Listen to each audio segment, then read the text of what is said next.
Hello students, YouTube के channel management with DP Singh में आज अपने बीकॉम पार्ट थर्ड के पेपर फर्स्ट इंश्योरेंस में रिस्क एंड देयर अंडरराइटिंग या हम कहते हैं जोखिम और उसका अभिगोपन, या सिलेबस में इसको risk and classification of risk के नाम से दे रखा है, जोखिम और जोखिमों का वर्गीकरण। इस पर चर्चा करेंगे, इन्हें समझने का प्रयास करेंगे। देखिए, सबसे पहला वही कथन आता है जो हमने मीनिंग और डेफिनेशन में देखा था, बेंजामिन फ्रैंकलिन। जो आज फिर मैं रिपीट कर रहा हूँ उसको कि इस दुनिया में मृत्यु और कर के अतिरिक्त कुछ भी निश्चित नहीं है। ये कथन बहुत अधिक प्रसिद्ध है, बहुत महत्वपूर्ण है। बेंजामिन फ्रैंकलिन ने कहा कि इस दुनिया में मृत्यु और कर के अतिरिक्त कुछ भी निश्चित नहीं है, अर्थात दोनों चीज़ें निश्चित है। लेकिन थोड़ा गहराई के साथ जाकर देखें तो इसमें भी पूरी तरह निश्चितता नहीं है, क्योंकि मृत्यु का समय हमें नहीं पता, और इसके साथ साथ करों की दर क्या है, और इसके साथ कर में नियमों में संशोधन हो जाना, नियमों में परिवर्तन हो जाना, ये भी अनिश्चितता बनी रहती है। तो इसलिए हम ये कहते हैं कि जोखिम अनिश्चितता का ही नाम है। हम जोखिम कह दें या अनिश्चितता कह दें, और अनिश्चितता जीवन की जो आधारभूत हमारी वास्तविकता है, जो जीने की हमारी अपने कहते हैं रियल हमारी जो थीम है, उसमें एक शामिल है कि ये हमारे जीवन में अनिश्चितता है, और इसके कारण से क्या होता है, जोखिम उत्पन्न होता है। अब इसमें आता है कि what is the meaning of risk, जोखिम किसे कहते हैं। कोई इसका निश्चित डेफिनेशन नहीं है, लेकिन फिर भी हम ये कह दें कि जोखिम वास्तव में हानि की संभावना जहाँ विद्यमान होती है वहाँ जोखिम रहता है, और जहाँ जोखिम रहता है तो वहाँ अनिश्चितता विद्यमान होती है। तो किसी भी हानि की संभावना या क्षति की संभावना जोखिम कहलाती है, और जोखिम अनिश्चितता को पैदा करती है। आइए अब इसकी डेफिनेशन को समझने का प्रयास करते हैं। तो विद्वान हमारे जो ऑथर हैं, ये एक है Frank H night. Frank H night ने क्या बताया, उन्होंने कहा, जोखिम को परिभाषित करते हुए कहा कि जोखिम गणना योग्य अनिश्चितता है, अर्थात risk is the measurable uncertainty. तो जो जोखिम गणना योग्य है उसको हम जोखिम के रूप में परिभाषित कर सकते हैं फ्रैंक एच नाइट के अकॉर्डिंग। इसी प्रकार दूसरी डेफिनेशन हम देखें वेबस्टर डिक्शनरी के अनुसार, तो इसमें बताया गया जोखिम क्या है। समझिए कि किसी भी हानि, चोट, क्षति या विनाश की संभावना, चार चीज़ें इसमें सम्मिलित की गई वेबस्टर शब्दकोश में, कि किसी भी हानि, चोट या क्षति और विनाश की संभावना ही जोखिम है। तो इस प्रकार हम कैलकुलेट करते हुए कह सकते हैं, इसको निष्कर्ष रूप में कह सकते हैं कि किसी भी अनिष्ट, क्षति, विनाश, हानि या अन्य किसी प्रकार के नुकसान की जो संभावना या क्षति की संभावना या अनिश्चितता को हम जोखिम में सम्मिलित करते हैं, इसे जोखिम कहते हैं। दोबारा एक बार, किसी भी प्रकार का अनिष्ट, किसी भी प्रकार की क्षति या विनाश या हानि या दुर्घटना की संभावना जो अनिश्चितता पैदा करती है उसको अपने जोखिम कहते हैं।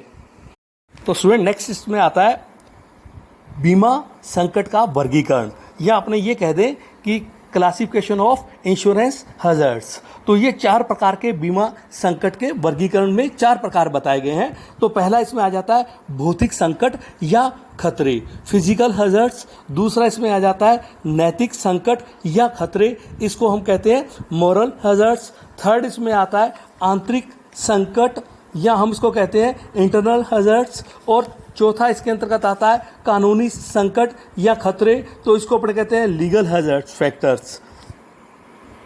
तो भौतिक संकट जिसमें अपने कहते हैं कि हमारी विषय वस्तु में कोई फॉल्ट हो, अर्थात उसमें ही कोई दोष हो, जैसे मान लो जीवन बीमा है। अब जीवन बीमा में हम अपने जीवन का बीमा कराते हैं, लेकिन उसमें जो व्यक्ति है उसकी अगर मान लो स्वास्थ्य की दशा ठीक नहीं है, उसे शुगर है या उसमें किसी प्रकार की बीमारी है, कमजोरी है, तो ऐसी स्थिति में वो निश्चित तौर पर हमारी जो विषय वस्तु है उसमें कमजोरी है, और ये हमारे लिए एक संकट है। ऐसे ही अग्नि बीमा में मान लो कोई शिप है, वो लकड़ी का बना हुआ है, उसमें वर्क ज़्यादा है, तो वो हमारे लिए एक भौतिक कारण होगा संकट आने का। इसी प्रकार हम तीसरा इसमें देखें कि फायर इंश्योरेंस है, तो फायर इंश्योरेंस में भी लकड़ी का कारण ये हो सकते हैं, और ऐसे ही समुद्री जहाज में मान लो जहाज पुराना है मैरीन इंश्योरेंस में और काफ़ी उसमें जंग लगा हुआ है, तो ऐसी स्थिति में वो हमारे लिए एक संकट का कारण हो सकता है।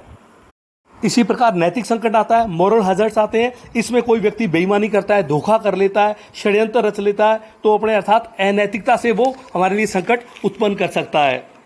इसी प्रकार आंतरिक हैजर्ड्स में या अपने कह दें आंतरिक संकट में हमारा अभिगोपन और अभिगोपन करने के जो तरीके हैं, ये हमारे लिए जो संबंधों में दो व्यक्तियों के जिसका किया जाता है कार्य का अभिगोपन और जो अभिगोपक होता है, इसके बीच में संबंधों में दरार उत्पन्न कर सकता है। इसी प्रकार लीगल हैजर्ड्स में, कानूनी संकट में कभी कभी सरकार क्या करती है, कुछ ऐसे निर्णय ले लेती है कि सभी का बीमा किया जाना आवश्यक है, अनिवार्य है। तो ऐसी स्थिति में बीमाकर्ता के पास कोई विकल्प नहीं रहता, उसे सरकार के नियमों को, कानून को स्वीकार करना पड़ता है। सामाजिक सुरक्षा के लिए किसी वर्ग समाज का या सभी वर्गों का, सभी व्यक्तियों का बीमा होना चाहिए। तो ये कानूनी संकट हमारे लिए एक नैतिक संकट बन सकते हैं या कानूनी संकट हमारे लिए एक बाधा बन सकते हैं। नेक्स्ट स्टूडेंट्स आता है इसमें टॉपिक क्लासिफिकेशन ऑफ रिस्क, जोखिमों का वर्गीकरण।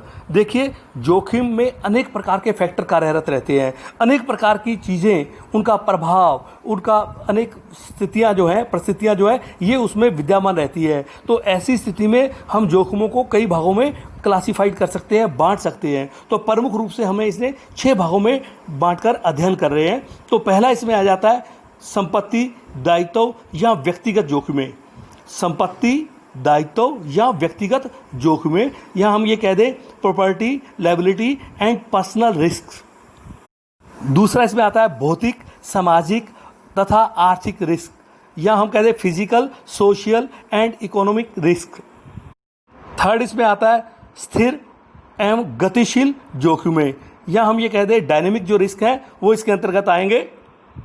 नेक्स्ट फोर्थ पॉइंट आता है जो टाइप्स ऑफ रिस्क है, वो आता है आधारभूत एवं विशिष्ट जोखिमें, या हम कहते हैं फंडामेंटल एंड पर्टिकुलर रिस्क।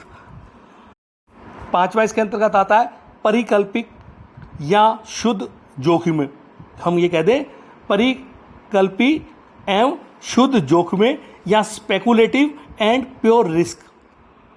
और लास्ट इसमें 6 पॉइंट आता है इंश्योरेबल और अनइंश्योरेबल रिस्क, बीमा योग्य और बीमा योग्य जोखिमें। तो आइए नेक्स्ट हम जो वीडियो देखेंगे उसमें इन सब जोखिमों को पार्ट 2 में क्लासिफिकेशन ऑफ रिस्क में समझने का प्रयास करेंगे। Thank you.